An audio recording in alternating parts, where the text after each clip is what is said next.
So as I'm doing this, since I'm going to be replacing the sway bar links anyway, I'm just going to remove the bottom nut. I'm not going to worry about the top one, and I'll pull it out together. If you're doing just the strut, you can disconnect the sway bar link at this upper nut here, but I'm going to do down here at the sway bar and then pull them out together.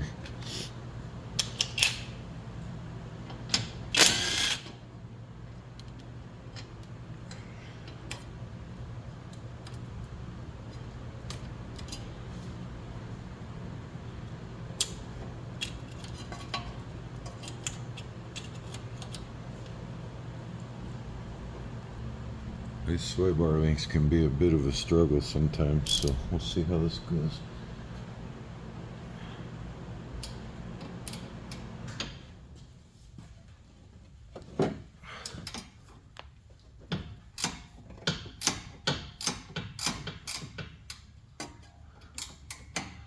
So basically all I did there was break it loose, and as you see, I was feeling the back side, and what's happening is this part is starting to spin, so we need to get a hex that's going to hold that in as we take the nut off.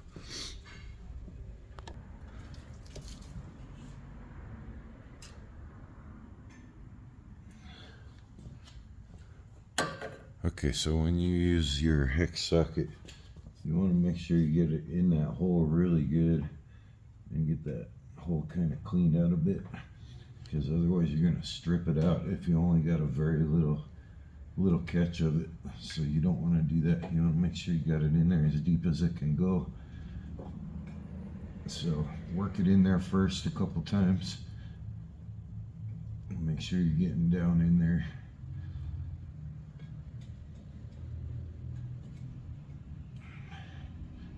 So I think I got that pretty cleared out. I'm going pretty far in. I'll show you here. So what I'm doing is just kind of working it in that hole, cleaning out some of that rust a little bit. And then just do that a couple times and you'll feel it bottom out. So I just did that down here.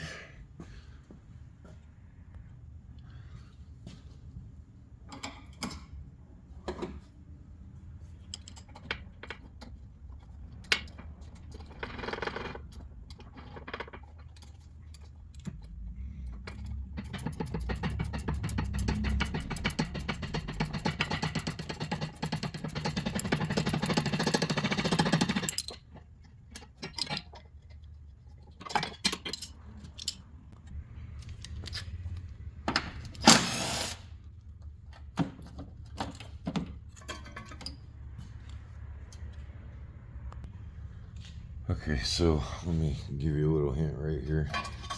Before you remove these lower strut nuts and bolts, it is recommended, if you're not familiar with doing this, if you haven't done it a few times, it is recommended to remove the axle nut and kind of free that up in there, because when you take this strut off the knuckle's going to pull forward a bit, which can pull on that axle if you still have it together, and it could pull the back out of in the boot. So you don't want to do that, because you could actually end up destroying your axle doing that. But I'm gonna do it without taking this off. I've done it quite a few times. I can basically show you how to do it, but again, if you're not seasoned at doing this, you should definitely remove the axle nut. But if you can hold your knuckle in place and then tie it up with a zip, not a zip tie, but a bungee cord or something like that while you're doing the strut, that's how I do it, and I'll show you how to do that.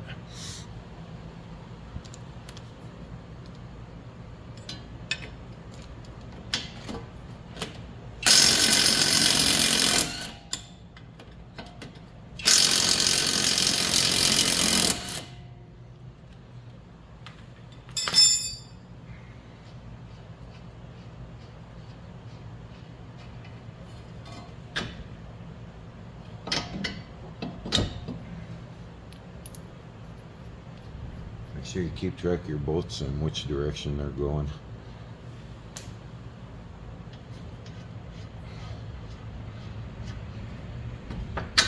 So when you remove this bolt, you want to hold that knuckle back so it doesn't come forward. If I can get this, there we go.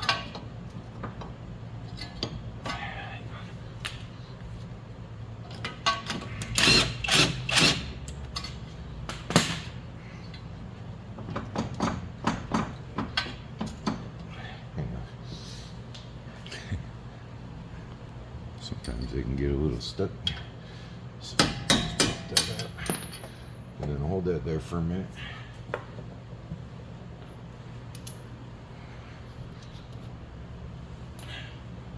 Now, when you remove this from the strut, you want to hold this knuckle back.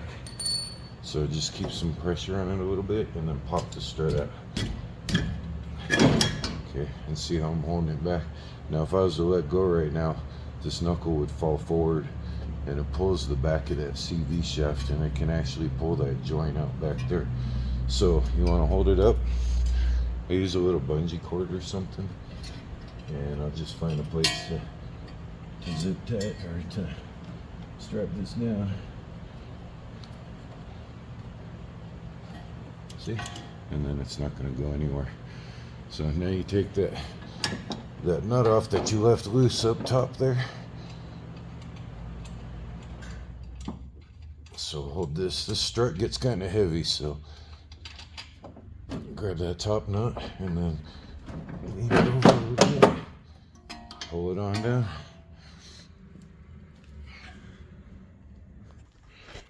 So when comparing your struts, of course, make sure they're the same length. They look similar. They got the same top, same amount of bolts. It's important to note which side that the sway bar link is on, and then make sure that this other bracket is on the right side as well. For the sway bar link, I'm going to go ahead and leave that on there. No point in me disconnecting that because these are getting tossed anyway. The new one we have right here.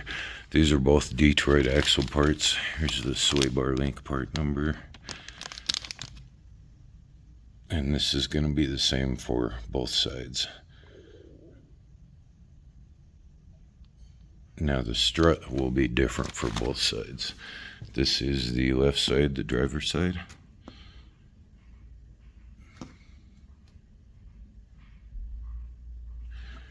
And then this is the right side, the passenger side. Sorry, it's upside down.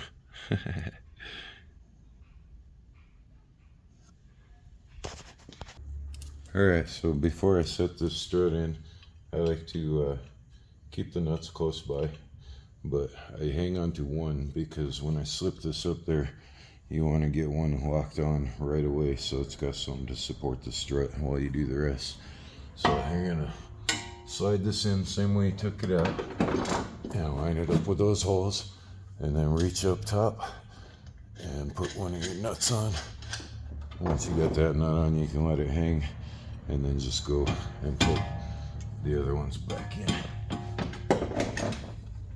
So it's good to give them a little space to hang, you know, because you want a little bit of movement out of it. You don't want them tight. And on this one, there's actually two little washers up there, or spacers too. You want to make sure that those are on. So we're going to leave it a little bit loose so we've got room to move. And before you loosen your knuckle, you might want to have your bolt first. I like to start with the lower bolt and then do the top bolt, but totally up to you. And then just kind of move that back into place. Just don't bring that knuckle too far forward. And you may have to push down a little bit and get that bolt in there. Get that one started. And then the top one, it's easier just to move the strut to get the hole lined up.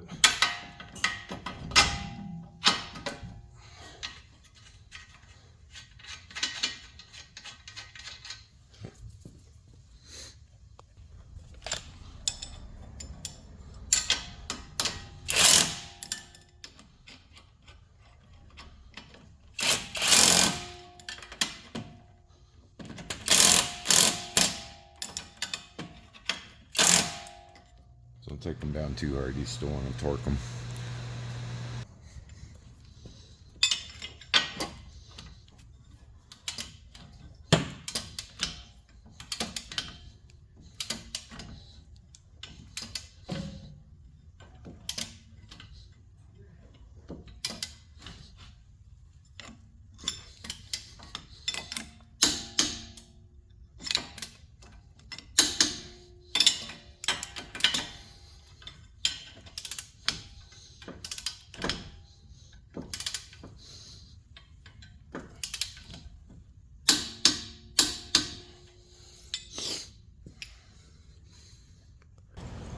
Okay, so now with these sway bar links, these should come pre-greased, but I still like to squirt a little bit in the zerks, and I also make sure that the zerks are tight, because sometimes they come loosened up a little bit for some reason, so you want to make sure that they're in tight. And then, as you can see, this one does not have the hex like the other one did. This one has a spot in the rear that you can hold onto it if you need to. It's going to be an 18 millimeter, and I have a set of really thin wrenches for this, which you might find using a regular set of wrenches, they might be too thick once this starts tightening up against the sway bar or the strut. So I do recommend thin wrenches when you're doing these, but you can usually make it work with a regular wrench. And sometimes it's best to do these together, so like do both sides together, because it gives you more freedom on the sway bar.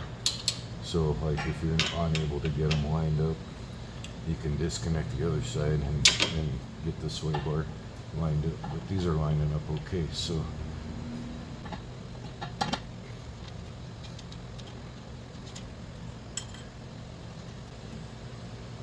again, what I'm talking about here is this one is going to be held down from behind like that. So that's why it's a good idea to have thin wrenches, but not always necessary.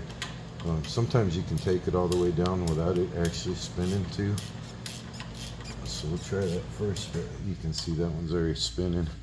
So we've got to brace it back here.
That one's hard to do. Got it though.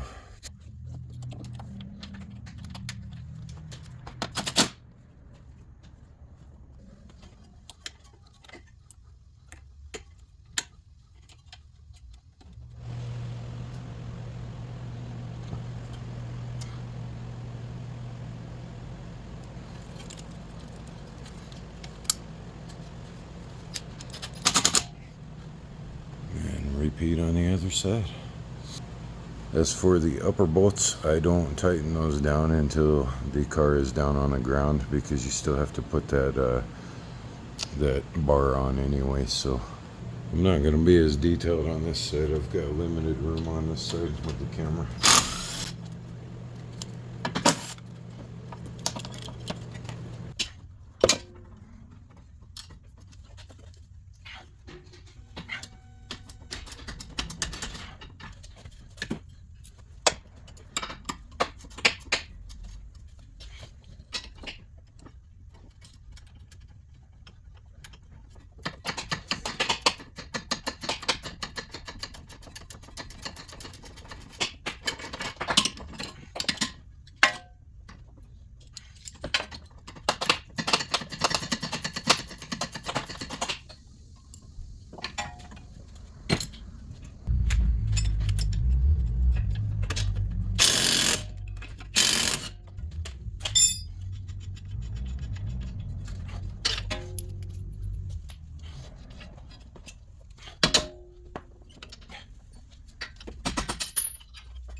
Make sure you got these little spacers here still. If not, you'll need to find them.